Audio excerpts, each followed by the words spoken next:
Iris descendait lentement la petite passerelle. Derrière chacun de ses pas, comme une empreinte magique, des petites fleurs, des bourgeons colorés et de la mousse poussaient immédiatement, puis disparaissaient lentement. Sur son corps, en partie recouvert d'une écorce vert pomme et brune, poussaient des petites fleurs par-ci par-là, puis disparaissaient comme pour se cacher.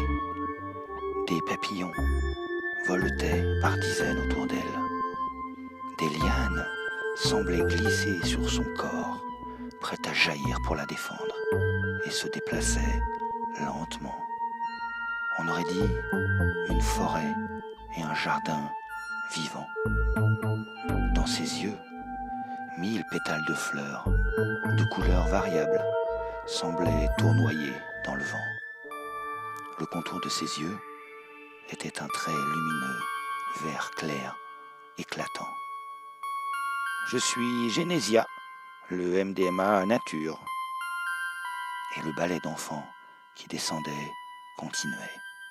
Enfin, qui descendait. Pas pour Simon.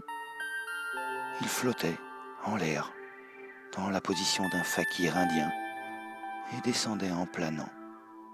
Son corps et ses yeux étaient entourés de très fins filaments de lumière, d'un bleu clair glacial. Autour de son crâne crépitaient des petits éclairs de la même couleur.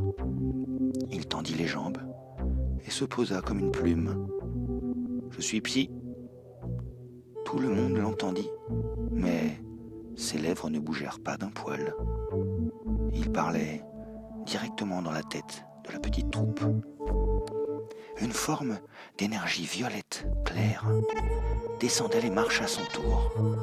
Ses yeux étaient rose vif, lumineux, et semblaient produire une légère brume vaporeuse, rose claire elle aussi. À sa sortie, tout le monde ressentit un bien-être intérieur merveilleux, mais totalement inexplicable. Brune, le sourire aux lèvres, lança à son tour. « Je suis Medica, le MDMA de la vie, et je suis aussi votre docteur dorénavant. » Et les surprises continuèrent. Charlotte n'apparut que maintenant. Puis, une deuxième Charlotte sortit, puis une troisième, et enfin une quatrième. Soudain, l'une des 4 Charlottes attira à elle les 3 autres comme un aimant et les absorba, littéralement comme une éponge avale de l'eau. Lorsqu'elle marchait, chacun de ses gestes semblait comme découpé par une lumière stroboscopique.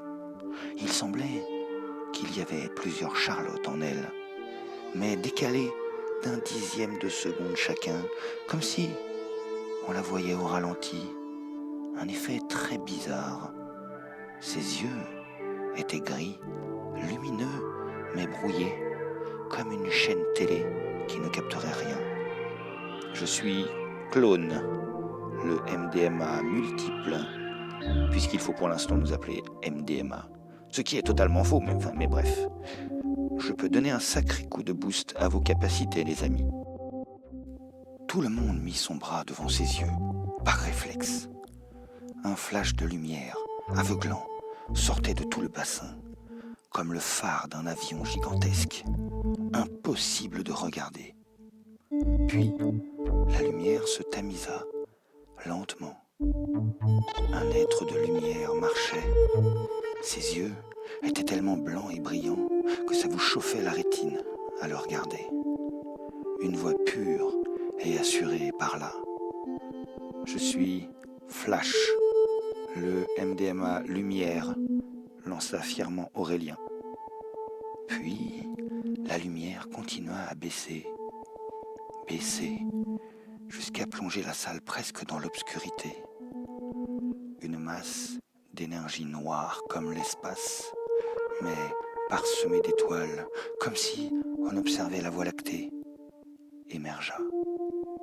Ses yeux aussi étaient noirs, cerclés d'un fin trait blanc lumineux. On aurait dit l'espace lui-même qui se déplaçait.